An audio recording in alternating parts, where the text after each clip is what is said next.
Welcome to new TV Telugu. Global star Ram Charan sensational director Sukumar కలయికలో రాబోతున్న చిత్రం RC-17 పై సినీ వర్గాల్లో అంచనాలు రోజు రోజుకు పెరిగిపోతున్నాయి. వీరిద్దరి కాంబినేషన్ లో గతంలో వచ్చిన రంగస్థలం ఇండస్ట్రీ హిట్ గా నిలవడం, ఆ తర్వాత సుకుమార్ దర్శకత్వంలో పుష్ప ఫ్రాంచైజీ సినిమాలు చరిత్ర సృష్టించడం నేపథ్యంలో ఈ కొత్త ప్రాజెక్టుపై సర్వత్రా ఆసక్తి నెలకొంది. ప్రస్తుతం స్క్రిప్ట్ పనులు తుది దశకు చేరుకున్న ఈ సినిమాని త్వరలోనే సెట్స్ పైకి తీసుకువెళ్లేందుకు సన్నాహాలు జరుగుతున్నాయి. ఈ క్రమంలో సినిమాలో హీరోయిన్ ఎవరనే దానిపై ఆసక్తికరమైన చర్చ నడుస్తోంది.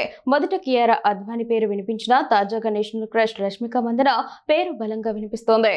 సుకుమార్ దర్శకత్వంలో వచ్చిన పుష్ప సిరీస్తో రష్మిక పాన్ ఇండియా స్థాయిలో స్టార్డమ్ సంపాదించుకుంది. ఆ చిత్రంలో ఆమె నటనకు దేశవ్యాప్తంగా ప్రశంసలు దక్కాయి. ఇప్పుడు RC-17 కోసం సుకుమార్ ఒక బలమైన కథను మలుపు తిప్పే మహిళా పాత్రను రాసుకున్నారని, ఆ పాత్రకు రష్మిక అయితేనే పూర్తి న్యాయం చేయగలదని ఆయన భావిస్తున్నట్లు సమాచారం. ఆమెకున్న పాన్ ఇండియా ఇమేజ్ కూడా సినిమాకు అదనపు ఆకర్షణగా నిలుస్తుందని చిత్ర బృందం అంచనా వేస్తుంది. ఈ సినిమాలో హీరోయిన్ పాత్ర కేవలం గ్లామర్ కోసమే కాకుండా కథ గమనంలో అత్యంత కీలకంగా ఉండనుందని తెలుస్తోంది. Charan mass image, Sukumar taking, దానికి రష్మిక నటన తోడైతే బాక్సాఫీస్ వద్ద కొత్త చరిత్ర ఖాయమని అభిమానులు ధీమా వ్యక్తం చేస్తున్నారు.